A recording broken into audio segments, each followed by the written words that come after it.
Welcome to the Chronological One-Year Bible, June 15th. Today's reading is 2 Kings chapter 2, verses 1 through 25, and 2 Kings chapter 4, verses 1 through 44.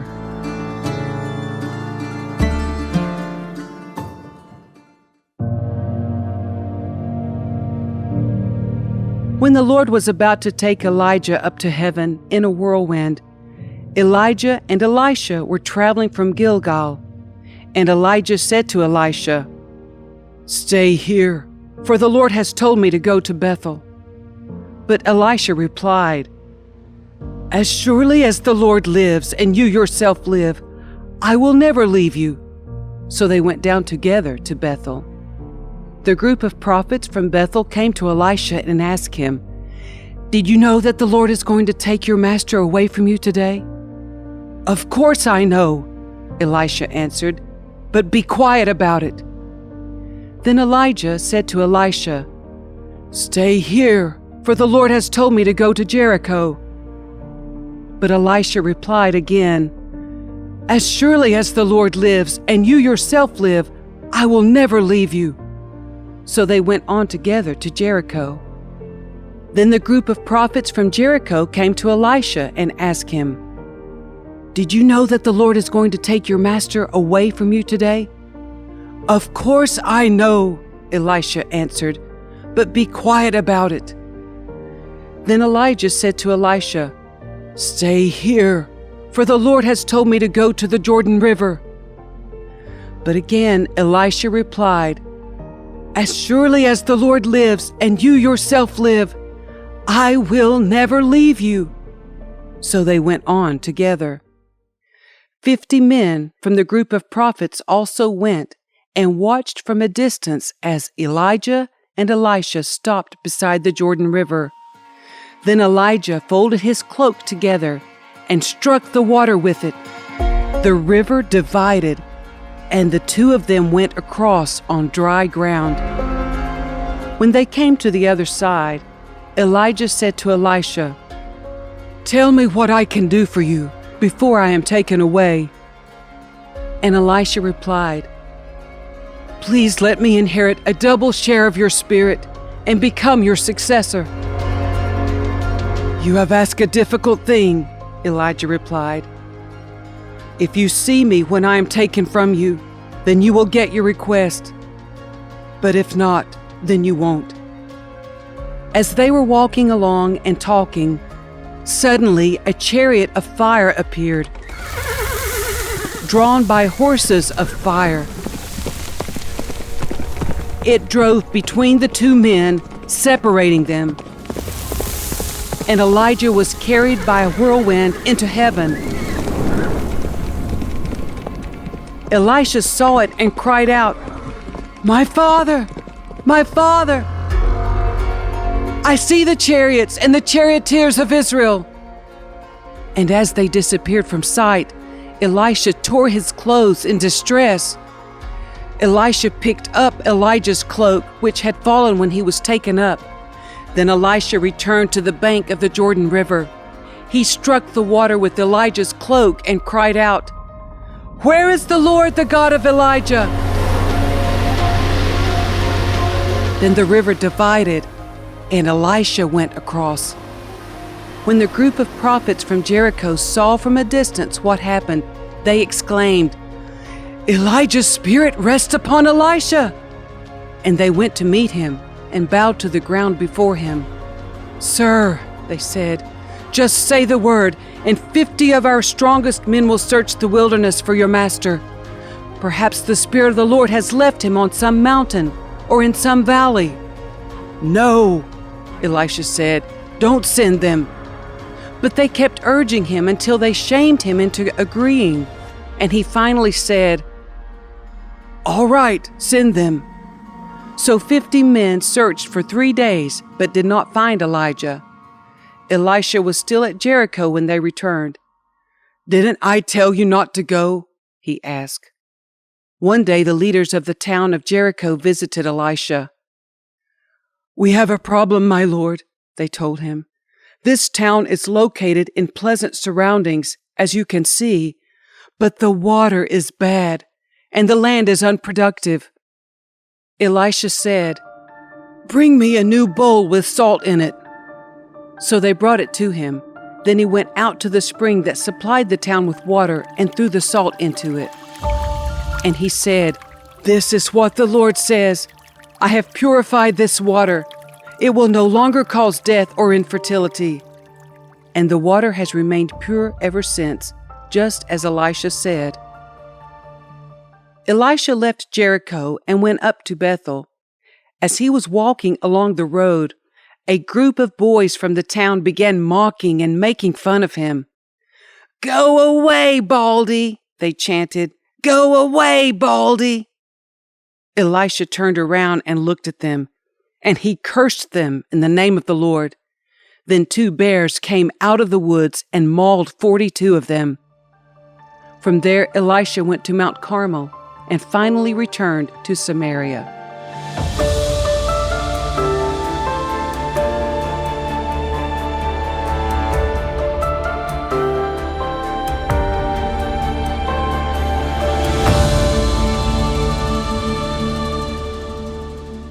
One day the widow of a member of the group of prophets came to Elisha and cried out, "My husband who served you is dead, and you know how he feared the Lord.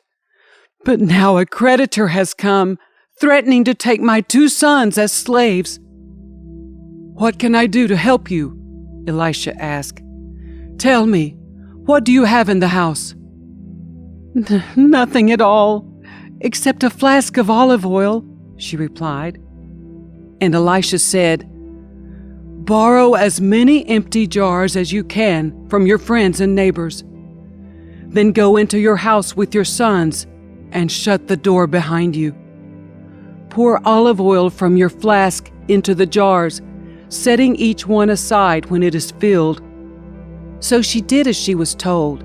Her sons kept bringing jars to her, and she filled one after another. Soon every container was full to the brim. "Bring me another jar," she said to one of her sons. "There aren't any more," he told her. And then the olive oil stopped flowing. When she told the man of God what had happened, he said to her, "Now sell the olive oil and pay your debts, and you and your sons can live on what is left over." One day, Elisha went to the town of Shunem. A wealthy woman lived there, and she urged him to come to her home for a meal. After that, whenever he passed that way, he would stop there for something to eat. She said to her husband, "I am sure this man who stops in from time to time is a holy man of God. Let's build a small room for him on the roof and furnish it with a bed, table, a chair, and a lamp. Then he will have a place to stay whenever he comes by." One day, Elisha returned to Shunem, and he went up to this upper room to rest. He said to his servant Gehazi, "Tell the woman from Shunem I want to speak to her." When she appeared, Elisha said to Gehazi, "Tell her, we appreciate the kind concern you have shown us. What can we do for you? Can we put in a good word for you to the king or to the commander of the army?" "No," she replied. "My family takes good care of me." Later, Elisha asked Gehazi, "What can we do for her?"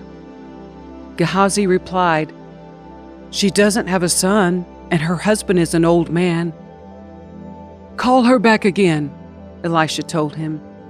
When the woman returned, Elisha said to her as she stood in the doorway, "Next year, at this time, you will be holding a son in your arms."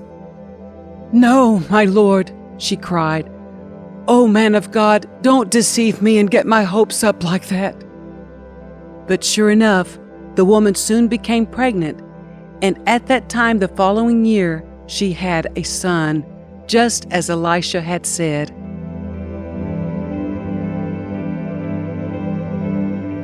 One day, when her child was older, he went out to help his father, who was working with the harvesters. Suddenly he cried out, "My head hurts! My head hurts!" his father said to one of the servants, "Carry him home to his mother."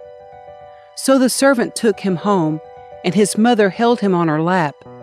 But around noontime he died. She carried him up and laid him on the bed of the man of God, then shut the door and left him there.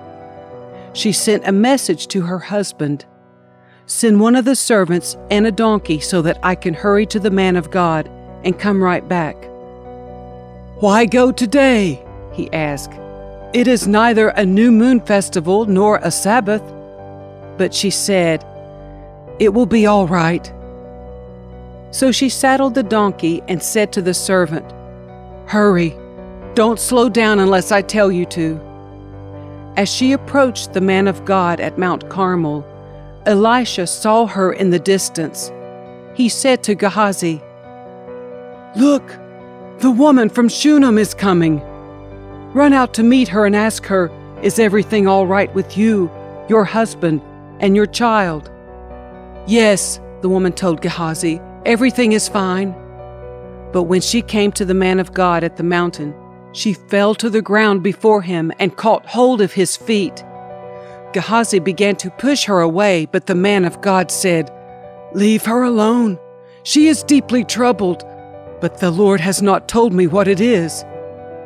Then she said, "Did I ask you for a son, my Lord? And didn't I say, 'Don't deceive me and get my hopes up'?" Then Elisha said to Gehazi, "Get ready to travel. Take my staff and go. Don't talk to anyone along the way. Go quickly and lay the staff on the child's face."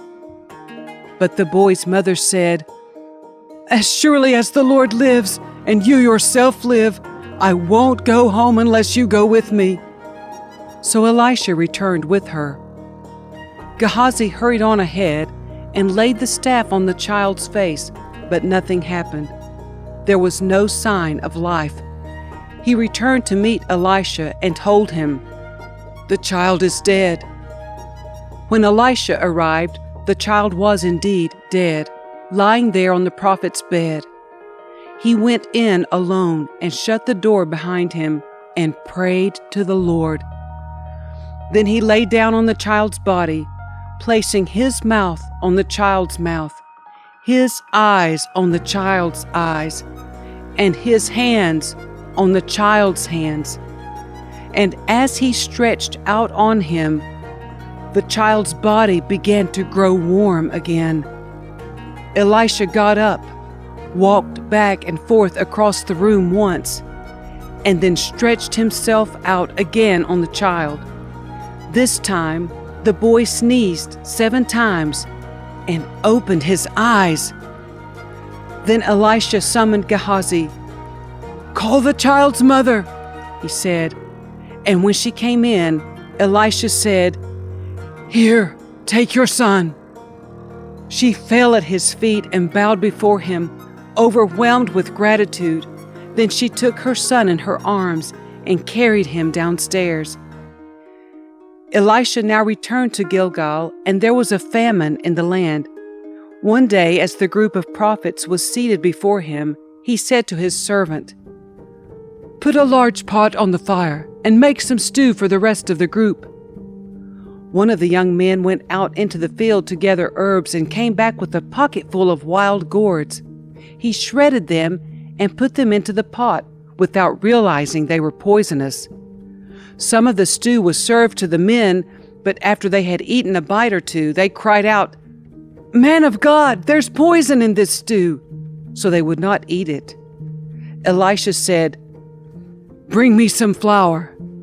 Then he threw it into the pot and said, "Now it's all right. Go ahead and eat." And then it did not harm them. One day a man from Baal-Shalishah brought the man of God a sack of fresh grain and 20 loaves of barley bread made from the first grain of his harvest. Elisha said, "Give it to the people so they can eat." "What?" his servant exclaimed. "Feed 100 people with only this?" But Elisha repeated, "Give it to the people so they can eat, for this is what the Lord says, everyone will eat, and there will even be some left over." And when they gave it to the people, there was plenty for all and some left over, just as the Lord had promised.